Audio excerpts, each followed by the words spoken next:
Hello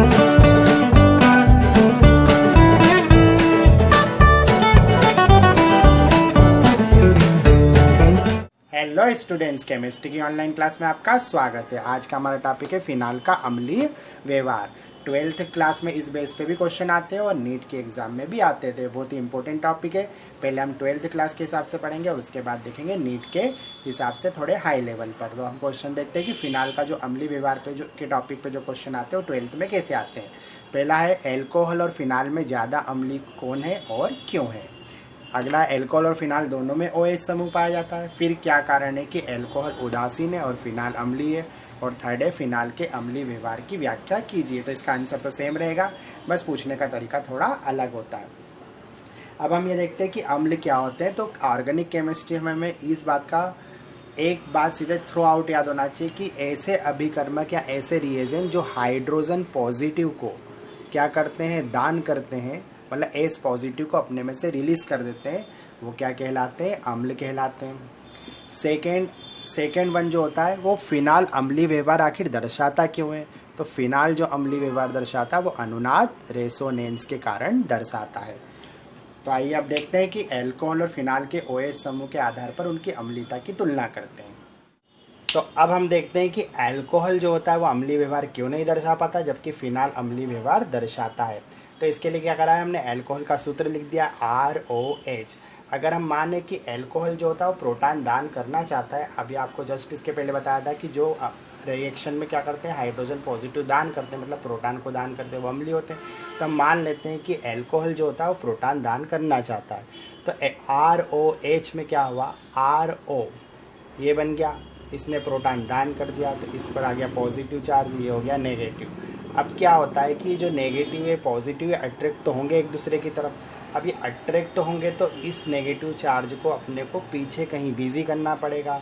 अब alkyl group में क्या होता है, ये इसको पीछे कहीं बिजी नहीं कर पाता कहीं और। अब उसके अलावा एक और इफेक्ट पड़ता है, जैसे हम समझते हैं इसको मेथिल एल्कोहल में। अब मेथिल एल्कोहल में होता है एल्किल ग्रुप जो होता है वो होता है +I प्रभाव दर्शाते हैं। कौन सा प्रभाव दर्शाते हैं, ये इसकी तरफ इलेक्ट्रॉन की घनत्व को बढ़ाते हैं, +I प्रभाव।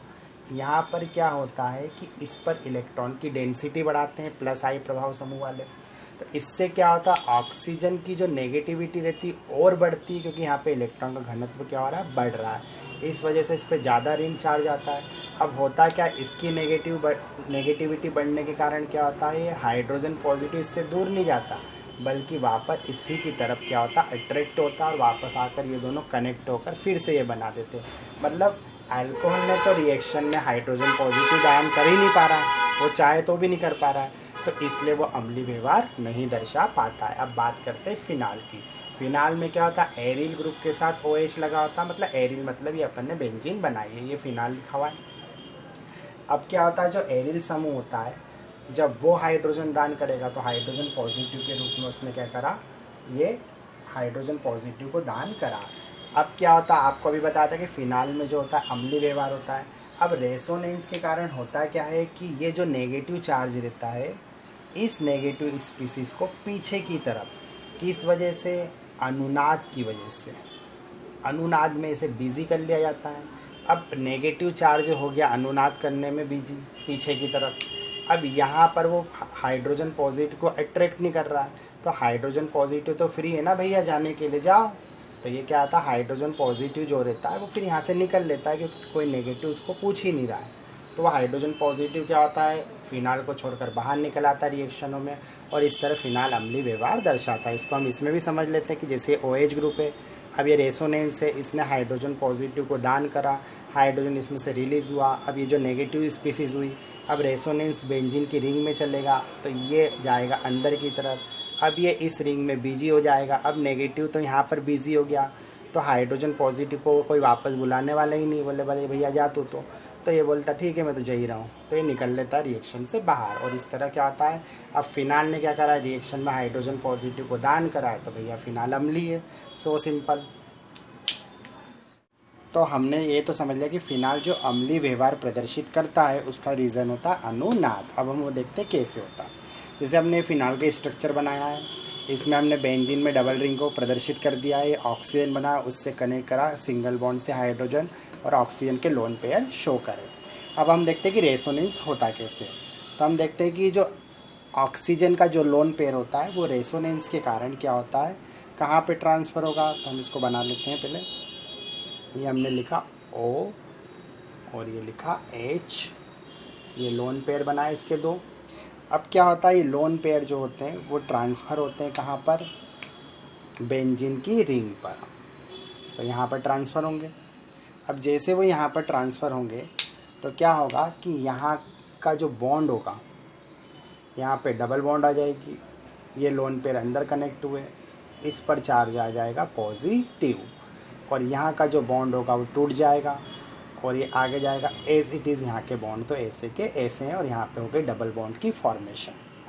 अब उसके बाद क्या होता है, उसके बाद ये जो पोजीशन फ्री हुई है यहाँ पर कोई समूह आकर क्या हो सकता है, जुड़ सकता है। उसके बाद बात करते हैं इसकी। अब क्या होगा, यहाँ पर जो चार्ज आया वो कौन सा चार्ज है, नेगेटिव चार्ज आया है। जो लोन पेयर है वो यहाँ पर आ चुके हैं।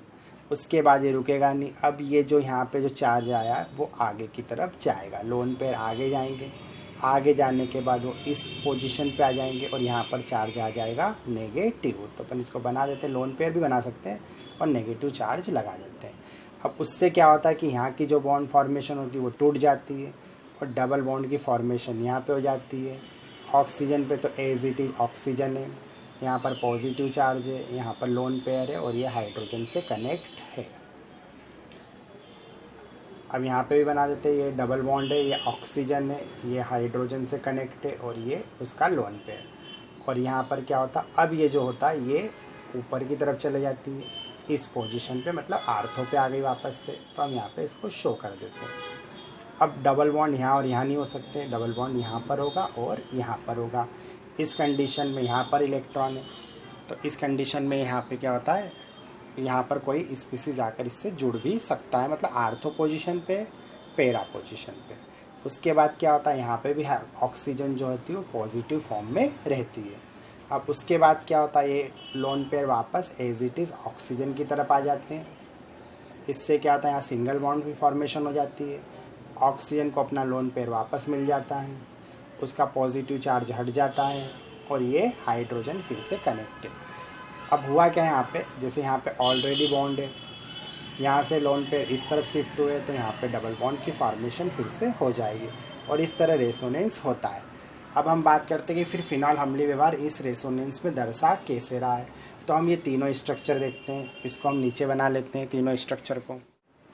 तो हमने ये तीन अनुनादी संरचनाएं नीचे बना ली है समझने के।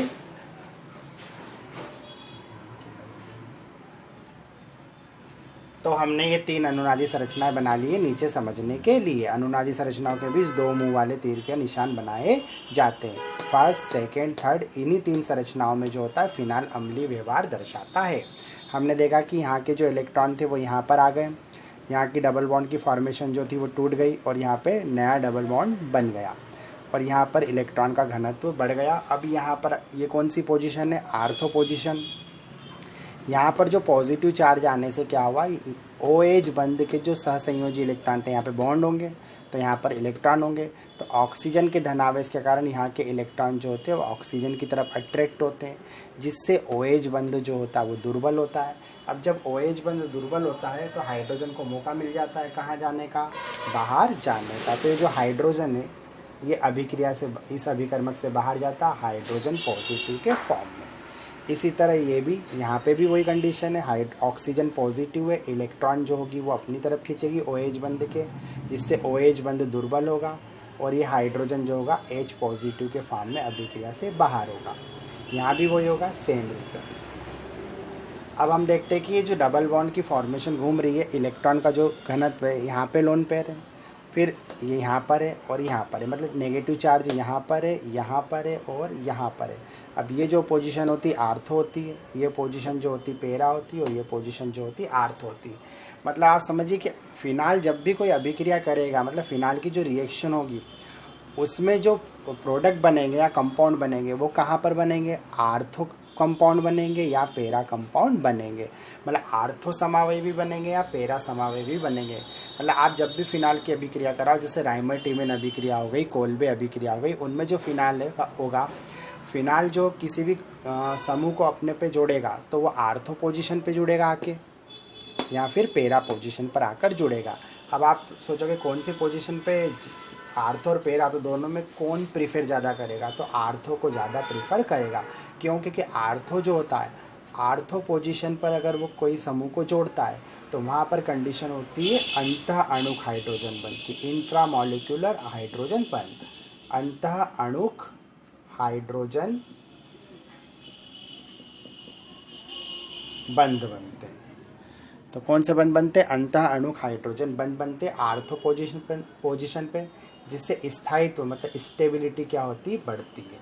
तो अधिक स्थायित्व प्राप्त करने के लिए जो मेजर कंपाउंड होगा वो आर्थो ही बनाएगा फिनाल। तो ये फिनाल की रिएक्शन समझने में भी हमें मदद करता है। तो हमने क्या समझा कि जब फिनाल में अनुनाद हुआ और अनुनाद के कारण क्या हुआ, ऑक्सीजन जो हो गई वो धन आवेशित हो गई। ऑक्सीजन धन आवेशित होने से क्या हुआ, OH बंध के जो इलेक्ट्रॉन थे उसने अपने तरफ अट्रैक्ट करे, जिससे OH बंध हुआ दुर्बल और उसने हाइड्रोजन को पॉजिटिव फॉर्म में क्या कर दिया, रिलीज कर दिया। और जो अहिर्नियस कहता है वो ये कहता है कि जो अभिक्रियाओं में हाइड्रोजन पॉजिटिव को दान करते वो अम्ल होते हैं। तो इन 3 कंडीशन में फिनाल क्या होता है, अम्लीय होता है। और इन्हीं 3 कंडीशन में वो किसी के साथ जुड़कर कंपाउंड बनाता है। कौन से कंपाउंड? आर्थो और पेरा कंपाउंड बना सकता है। और आर्थो पेरा कंपाउंड में ज़्यादातर कौन से कंपाउंड बनाएगा? आर्थो, क्योंकि वहाँ पर अंतः अणुक हाइड्रोजन बंध क्रिएट होंगे और स्थायित्व मिलेगा। जैसे हम इसको समझ भी लेते हैं, जैसे हम रीमर-टीमेन अभिक्रिया की बात करते हैं। रीमर-टीमेन अभिक्रिया में क्या होता है कि सेलिसैल्डिहाइड बनता है। तो ये हमने बनाया बेंजीन का रिंग, ठीक है। उसके बाद हम इस पे जोड़ेंगे OH की फॉर्मेशन करते हैं। यहाँ पे जुड़ता है CHO, तो हम बना लेते हैं CH और डबल बॉन्ड O। तो यहाँ पर कौन सा बंध बन जाएगा? हाइड्रोजन बंध। मतलब एक ही अणु के अंदर अलग अलग, एक ही अणु के अंदर ऑक्सीजन और हाइड्रोजन के बीच में क्या हो जाएगा, हाइड्रोजन बंध क्रिएट होगा, जिससे इसको क्या मिलेगा, स्थायित्व मिलेगा, इसमें स्टेबिलिटी आएगी। और इस तरह से आर्थो कंपाउंड जो होंगे ज़्यादा स्टेबल होते पेरा कंपाउंड की तुलना में। अब उसके बाद हम देखते हैं कि जब फिनाल जो होगा उसने हाइड्रोजन चलो रिलीज़ कर दिया, तो हमने रिएक्शन लिख दी C6H5OH फिनॉल। इसने ऑक्सीजन मतलब प्रोटॉन को क्या कर दिया, सॉरी ऑक्सीजन नहीं, प्रोटॉन को क्या करा, इसने दान कर दिया अभिक्रियाओं में। तो ये कन्वर्ट हो गया फिनॉक्साइड आयन में C6H5O नेगेटिव। तो ये क्या, ये कंपाउंड स्टेबिलिटी है या स्टेबल है? क्योंकि देखो कोई भी कंपाउंड स्टेबल हो, मतलब कोई भी एलिमेंट हुआ या तत्व हुआ वो स्टेबल होने के लिए रिएक्शन करता है। तो क्या ये स्टेबल है? हाँ ये स्टेबल है। अनुनाद के कारण सेम, अनुनाद के कारण ये क्या होता है, स्थायी होता है। और ये भी क्या होता है, स्टेबल होता है। हमने यही स्ट्रक्चर यहाँ बनाए, आपको टेंशन लेने की ज़रूरत नहीं है कि हम 2 बार ये स्ट्रक्चर कैसे बनाए। और ये आपको बनाने ही नहीं, ये तो हमने सिर्फ समझने के लिए बनाए थे। आपको एग्ज़ाम में 12th वालों को ये बनाना है और ये बनाना है। इसको हम हटा भी देते हैं।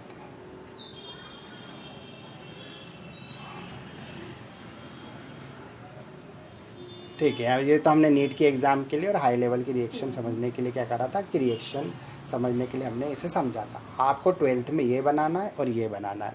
पहले फिनॉल के फॉर्म में बनाना है, इसमें H होगी, बस ये स्ट्रक्चर यहाँ बनाना है, इसमें हाइड्रोजन हमने नहीं बनाई है। तो ये फिनॉक्साइड स्थायी होता है। तो हम ये देखते हैं कि 12th के स्टूडेंट इस क्वेश्चन को अटेम्प्ट कैसे करेंगे या लिखेंगे कैसे। तो उनसे क्वेश्चन आएगा कि फिनाल के अम्लीय व्यवहार की व्याख्या कीजिए। तो वो बोलेंगे कि फिनाल में जो होता है अनुनाद पाया जाता है। अनुनाद के कारण क्या होता है कि फिनॉल की जो ऑक्सीजन होती है उसमें धनात्मक आवेश आ जाता है, जिसके कारण वो OH बंध के इलेक्ट्रॉन को ऑक्सीजन अपनी तरफ अट्रैक्ट कर लेती है, जिससे OH बंध दुर्बल हो जाता है। वो अभिक्रिया में आसानी से हाइड्रोजन पॉजिटिव क्या कर देती, दान कर देती। इसलिए फिनाल अम्लीय व्यवहार दर्शाता है।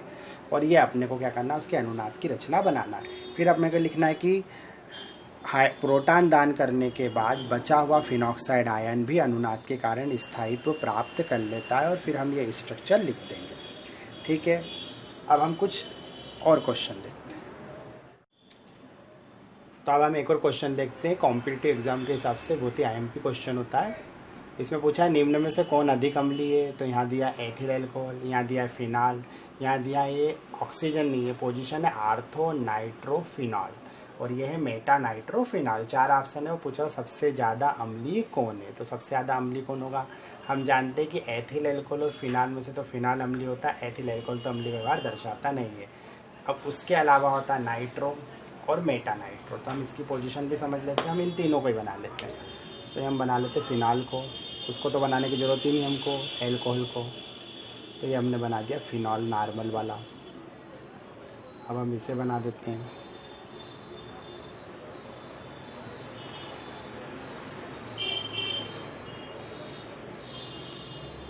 ठीक है, यहाँ पर लग देते हैं OH, इसकी आर्थो पोजीशन पे NO2 लगा देते हैं। ठीक है, इसको लिख लेते हैं,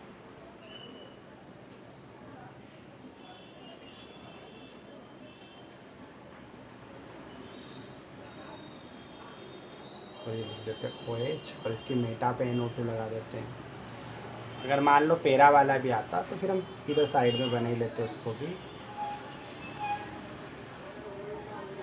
और ये OH और पेरा पे NO2 होती है। इसको बाद में देखते हैं, अभी सिर्फ हम इसको देखते हैं। तो यहाँ देखिए NO2 जो रहता है वो इलेक्ट्रॉन की डेंसिटी जो होता है, इलेक्ट्रॉन जो होता है अपनी तरफ खींचता है। अब हमने अम्लीय व्यवहार में देखा कि इलेक्ट्रॉन इधर ट्रांसफ़र होते हैं रिंग की तरफ, और जब इलेक्ट्रॉन जो होते हैं वो रिंग की तरफ ही ट्रांसफ़र होना है तभी तो हाइड्रोजन जो होता है वो यहाँ से रिलीज़ होता है। इसका मतलब ये हुआ कि अगर अंदर इलेक्ट्रॉन अट्रैक्ट होंगे अंदर की तरफ तो ही हाइड्रोजन आसानी से निकल पाएगा। अब जो नाइट्रो ग्रुप होता है ये तो इलेक्ट्रॉन अपनी तरफ खींचते हैं ऑलरेडी, अब इलेक्ट्रॉन को रिंग में भी आना है, और रिंग में ऑलरेडी एक और आपके पास ग्रुप है जो इलेक्ट्रॉन खींचता है। तो इलेक्ट्रॉन खींचता है तो भैया ये तो और ज़्यादा हेल्प करेगा अम्लीय व्यवहार के लिए। तो फिनॉल जो होता है वो अम्लीय होता है, लेकिन जब उसमें नाइट्रो ग्रुप जुड़ जाता है तो वो इलेक्ट्रॉन को और रिंग में अपनी तरफ खींचता है, इस वजह से क्या होता है ये ज़्यादा अम्लीय होता है। अब बात करते हैं हम आर्थो की, मेटा की और पेरा की। तो क्या होता है कि आर्थो पोजीशन पे जो होता है वो अम्लीय व्यवहार मेटा की तुलना में ज़्यादा होता है। इसको भी हम समझ सकते हैं कि जब हमने अनुनाद देखा था तो इलेक्ट्रॉन या तो आर्थो पे आए थे और पेरा पे आए थे, मेटा पे तो आए नहीं थे। अच्छा, मेटा पे NO2 जुड़ा है तो वो अम्लीय व्यवहार तो प्रदर्शित करवाएगा फिनाल से, लेकिन आर्थो और पेरा पे तो इलेक्ट्रॉन के लोन पेयर भी आ रहे थे ना उस पोजीशन पर, वहाँ NO2 भी लगा है। तो इस कारण क्या होता है आर्थो और जो पेरा वाले होते हैं उनके जो अम्लीय नेचर होते हैं NO2 के साथ वो ज़्यादा होते हैं। चूँकि मेटा पर भी NO2 अम्लीय व्यवहार दर्शाएगा, लेकिन वहाँ पे इलेक्ट्रॉन नहीं आते हैं तो वहाँ पर इतना हेल्पफुल नहीं होता मेटा पोजीशन पे, जितना हेल्पफुल अम्लीय स्ट्रेंथ को बढ़ाने के लिए, मतलब एसिडिक स्ट्रेंथ को बढ़ाने के लिए आर्थो और पेरा पोजीशन ज़्यादा सूटेबल होती है। तो इन सभी ऑप्शन में जो सही ऑप्शन होगा वो होगा आर्थो। आर्थो वाला जो है सबसे ज़्यादा अम्लीय होता है। अब आप बात करोगे कि पेरा वाला, फिर तो पेरा वाला भी, क्योंकि पेरा पे भी लोन पेरा पोजीशन पे भी जो अपने को है वहाँ पे एसिडिक नेचर इसकी स्ट्रेंथ जो आई थी। तो इस वजह से अब दोनों में कौन सा ज़्यादा होगा, तो जो आर्थो पोजीशन होती है पहले तो इसको हटा देते हैं, इनकी ज़रूरत नहीं अपने को। अब बात करते हैं आर्थो नाइट्रोफिनाल और पेरा नाइट्रोफिनाल की। इन दोनों में से जो है वो पेरा नाइट्रोफिनाल जो होता है वो ज़्यादा एसिडिक स्ट्रेंथ बढ़ाता है। ज़्यादा मतलब कितनी ज़्यादा, इनकी ऐसे तो लगभग बराबर होती है, मैक्सिमम 99% तो आपको ये दोनों ऑप्शन में मिलेंगे ही नहीं, क्योंकि लगभग इनकी बराबर ही होती है। अब हमको मालूम होना चाहिए कि जो पीके वैल्यू होती है, पीके वैल्यू होती है, पीके वैल्यू जितनी कम होगी एसिडिक स्ट्रेंथ उतनी ही ज़्यादा होती है। जो पेरा नाइट्रोफिनाल होता है उसकी होती 7.1 होती है, और जो आर्थो नाइट्रोफिनाल होता है उसका पीके मान होता 7.2। तो देखा आपने, ये तो लगभग बराबर ही हुआ। इसलिए अभिक्रियाओं में क्या होता है ये दोनों ऑप्शन नहीं होते, इन दोनों में से एक ही ऑप्शन दिया जाता है। पर बाय चांस अगर दे दे तो फिर हम पेरा वाले को ज़्यादा एसिडिक नेचर का बताएंगे। मेटा वाला जो होता है, मेटा वाला उसकी एसिडिक उसका पीके वैल्यू होती है 8.3, और जो फिनाल होता है उसकी 10 होती है, और जो अपना एल्कोहल होता है उसकी 15 होती है। देखा आपने पीके वैल्यू एल्कोहल की ऐसे भी सबसे ज़्यादा है, तो उसकी एसिडिक स्ट्रेंथ सबसे कम होगी। अब इसी से आपसे उसने पूछा कि उपरोक्त प्रश्न में अम्लीयता का क्रम क्या होगा, तो हम अम्लीयता का क्रम बता सकते हैं। सबसे जो कम अम्लीय होगा वो C2H5OH होगा, उससे ज़्यादा अम्लीय होगा फिनॉल, पीके वैल्यू से C6H5OH, उससे ज़्यादा अम्लीय होगा मेटा, MnO2 और P लिख देते फिनाल के लिए। उससे ज़्यादा जो पावर होगी वो आर्थो की होगी, तो यहाँ लिख देते O, NO2, आर्थो नाइट्रो और P लिख देते फिनॉल के लिए।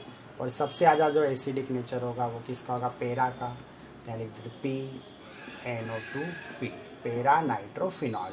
तो आप समझे पैरा नाइट्रोफिनॉल की जो एसिडिक स्ट्रेंथ होती है सबसे ज़्यादा होती है, उससे थोड़ी सी कम होती है आर्थोनाइट्रोफिनॉल की, उससे कम होती मेटा नाइट्रोफिनॉल की, उससे कम होती फिनॉल की, और सबसे कम होती एथेनॉल की।